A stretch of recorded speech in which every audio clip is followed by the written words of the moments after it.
Now, this is where it gets a little bit more hashgacha pratis, more divine providence. So I fell in Wilkes-Barre, Pennsylvania, a place where I thought, which is in the middle of nowhere, where I thought there were no Jews. I found out that there was a Jewish synagogue. So boom, one check mark is checked. So we checked that out. Now, how do I get a hold of the rabbi? Just by calling him. But as I just told you, I was unable to go through him for whatever reason. So there was a second option. Thank God, there was this Chabad Lubavitch Hasidic sect who were also present in this city. After doing some research, I found out that the Chabad Lubavitch people were a few blocks from where I live, and everything was really divine providence. Chabad Lubavitch had like a small yeshiva, a small Jewish school for young boys. So I was going to college at Wilkes University, and these bunch of young boys from yeshiva, the Chabad Lubavitch yeshiva, the local Chabad Lubavitch yeshiva, were coming to Wilkes University's library to check their email, and they used to spend a couple hours there every day. So I used to see them a lot, and I right away knew that my foot through the door is through these guys. So I was thinking really hard, how do I approach them? Because to begin with, they're like 18-year-old kids, and if I went to them and said, I was an 18-year-old kid myself, and if I went to them and said, hey, I want to become Jewish, they might look at me like I'm some weirdo, whatever. So I wanted to really make some kind of a plan. I knew where these boys used to sit in the library every day. There were about 12 computers, and they used to come at a certain time every day. They used to come at a certain time, and they used to use a certain 8, 9, 10 computers every day. So what I did was I put myself on one of those computers, like turn on the computer, and I had a picture of Art Scroll Tehillim on my screen. So basically I was sitting there, and I went onto artscroll.com, and I opened up a sample page of the Tehillim, which was entirely in Hebrew. Mind you, by this time I actually taught myself how to read Hebrew, because I actually taught myself reading Hebrew in an hour and 20 minutes. And yes, I could read. I could not understand what I was saying, but I could read entire Hebrew in an hour and 20 minutes. And thanks to the memorizing skills that I was taught back in Indian schools, and also thanks to the website that taught me, it was a really good website. So anyway, so I had that Art Scroll Tehillim sample page, which was all Hebrew, on my screen. I had it on my screen. It was really zoomed out, zoomed in, zoomed out, whatever, really big. And I sat there with it in front of me on the screen. So I knew that these boys are gonna come very soon, maybe in like a half an hour or something. They're gonna sit next to me, and they're gonna definitely peek into my computer.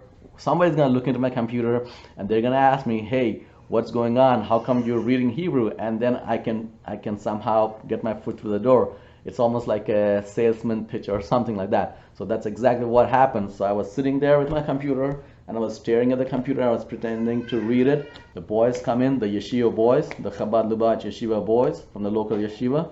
They come in, they sit left on my right, and the person who sat on my left actually ended up looking at my screen and said, "Oh, you read Hebrew?" I said, "Oh yeah, I read Hebrew." And he was asking me something like, "Oh, but where did you learn to read Hebrew?" And I said something like, "Oh, my dad taught me." And he was like, "But why Hebrew? Why are you so interested?" I said, "Oh, well, it's nothing, no big deal. My father's side, there were some Jewish people, and I just picked it up for no reason. I'm just interested in it." And he was asking me more and more. So I don't know if you get the point, but instead of me going to them, they're the ones who are basically right now trying to get me, because they see this Indian boy, 18-year-old Indian boy reading Hebrew, and I knew right away that they would go back and tell their rabbi, whoever it is, that, "Hey, guess what? We found this guy who's reading Hebrew. He's from India."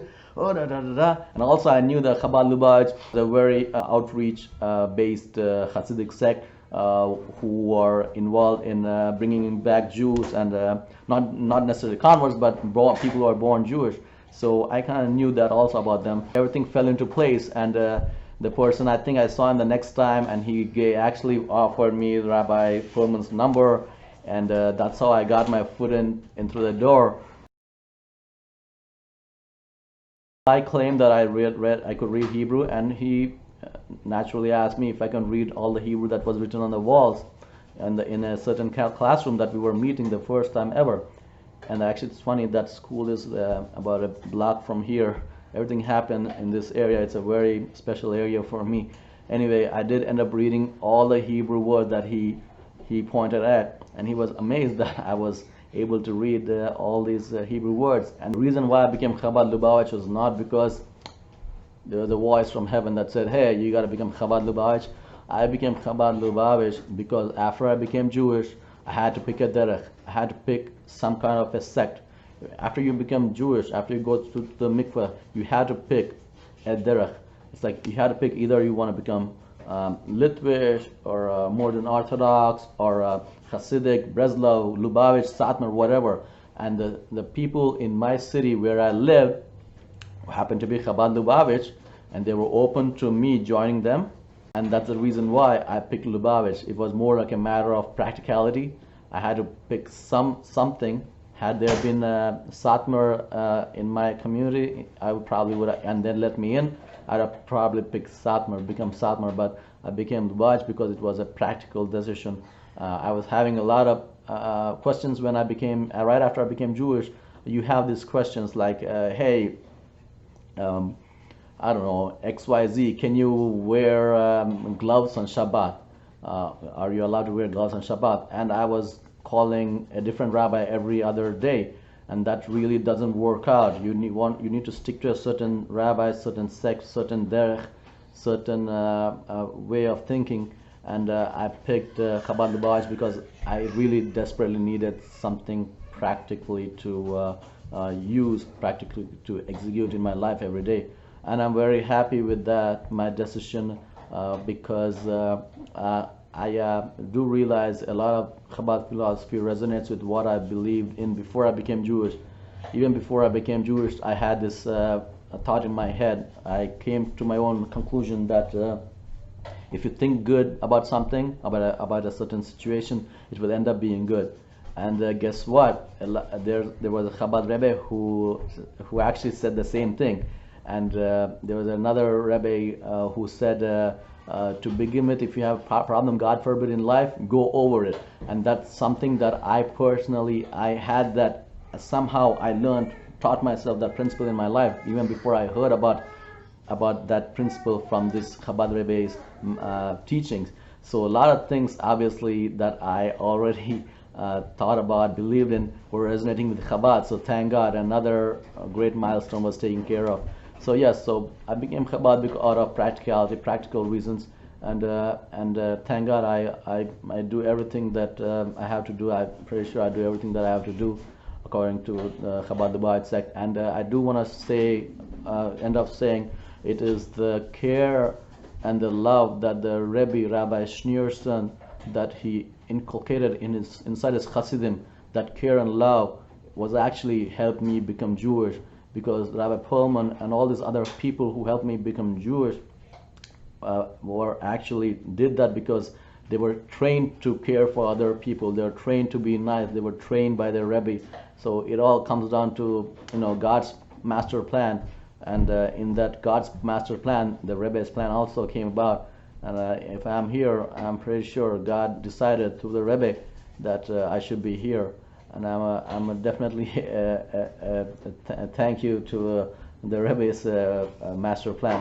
Another question that came about is, did you convert through Lubavitch, or did you make your way to them later? As I just explained to you in the story, I made my way to them later. My conversion was done through I guess it's called a Litvish Beit Din, Yeshivish kind of Beit Din.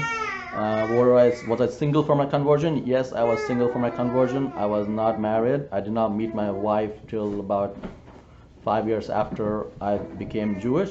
Next question I have is, where did you convert, being that there's no Beis Din in India? I did not convert in India. I came to the US to go to college and ended up meeting the rabbis and everybody here and ended up converting here.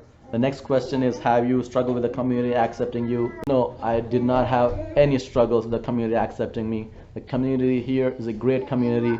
They always loved me. They looked at me like they never made me even think that I'm a convert or I'm an outsider. When I became Jewish, they threw a big party for me. Yeah, so much so that they didn't even when I was done with my conversion, they didn't even mention the word that I converted. They slyly, not slyly, in a positive, nice way, said congratulations to Shlomo for on his completion of his studies.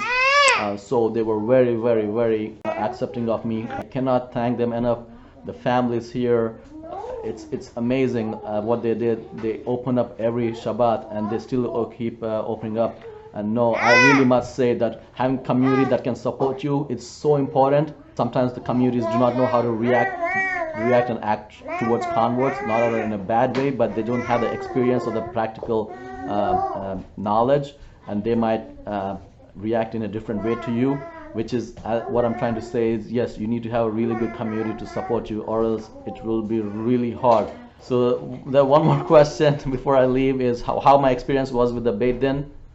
My experience was like normal. There was nothing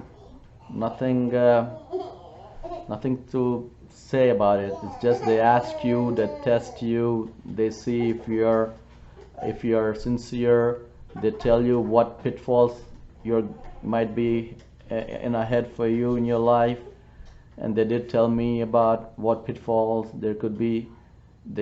They were mentioning how I was told how I could have issues getting married, and I was like, I don't care, just let's get this thing going. It's my problem, you know. If I can find God, I can probably find a wife too. So that's it for today. Thank you so much for watching. Please do not forget to hit like, subscribe, and share. And please let the comments and the questions coming. I would love to answer more questions. Please feel free to ask any question you have, because I'm here to actually help you out.